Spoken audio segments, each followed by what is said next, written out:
International Indian Film Academy Awards ဆိုတဲ့ IFA Awards က2024ခုနှစ်ထွက်တဲ့ရုပ်ရှင်တွေအတွက် Awards တွေပြီးခဲ့တဲ့ရက်ပိုင်းကပေးသွားတယ်ဒီထဲမှာအများဆုံးဆုရခဲ့တဲ့ရုပ်ရှင်ကတော့ Lapata Ladies ပဲ Lapata Ladies ရုပ်ရှင်ကအကောင်းဆုံး Music Director ဆုအကောင်းဆုံးဇာတ်လမ်းဆုအကောင်းဆုံးဇာတ်ညွှန်းဆုအကောင်းဆုံး Editing ဆုမင်းသမီးအမျိုးသမီး Debut ဆုဆိုပြီးတော့ဆုတွေတော်တော်များများအများဆုံးဆုကဒီကားပဲရတာဒီထဲမှာအငင်းပွားစရာတစ်ခုကတော့ဘာလဲဆိုတော့အကောင်းဆုံးအမျိုးသားဇာတ်ဆောင်ဆုပေါ့အဲ့ဒီဆုကို Critic Arian က Bold Player 3ရုပ်ရှင်တွေရတာပဲ Personal အမြင်ကပြောရမယ်ဆိုရင်တော့ဒီနှစ်က Ajay Devgan မိုက်ဒန်ရုပ်ရှင်နဲ့ရစီခြင်းနဲ့ Lapata Ladies မင်းသားကိုရစီခြင်းဒါပေမဲ့လည်းဒါ IFA ရဲ့ဘလို့အကွက်လည်းမသိသူအကွက်ကအဆန်း Critic Arian ကိုဘာလို့ကြည့်ပြီးအရုပ်ရှင်မှာသူတရုပ်ဆောင်တော့မဆိုးကောင်းတယ်ဒါပေမဲ့သူထက်ကောင်းတဲ့လူတွေရှိရတဲ့နဲ့ကိုဘာလို့သူ့ပဲပေးတာလဲဆိုတော့မိကုန်းတွေအများကြီးဖြစ်ပေါ်လာခဲ့တယ်တော်တော်များများရုပ်ရှင်ကောင်းတာလေးတွေကိုပြီးပေမဲ့တချို့ဟာတွေကတော့အငင်းပွားစရာတွေပဲများတယ်နောက်တစ်ခုကျွန်တော်တန်နေထင်တာတော့ Dopati ရုပ်ရှင်အတွက် Kriti Sanon ကိုပေးရတာတော့မဆိုး Kriti Sanon ကအဲ့ကမှာတကယ်ကောင်းကောင်းတရုပ်ဆောင်နိုင်ခဲ့တယ်နောက်တစ်ခုပြောစရာတစ်ခုကတော့ Raghav Juyal ကောင်းဆုံး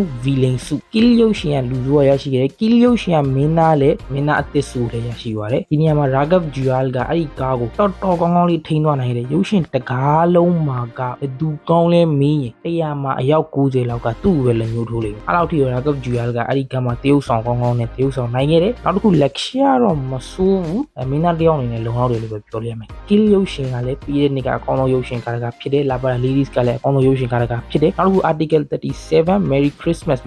ဆိုကျွန်တော်အရင်ကြိုက်တဲ့ရုပ်ရှင်ပြီးတော့ Bold Player 3ကတော့ okay ထားပါအဲ့တော့ IFA 2025ရုပ်ရှင် Awards ကတော့ဒီလောက်ပဲတိတ်ထွေထွေထူးထူးအရင်ပြောကြရတော့မရှိပါနဲ့မဆိုးဘူးလို့ပြောလို့ရတယ် Critic Arian တစ်ခုကလွယ်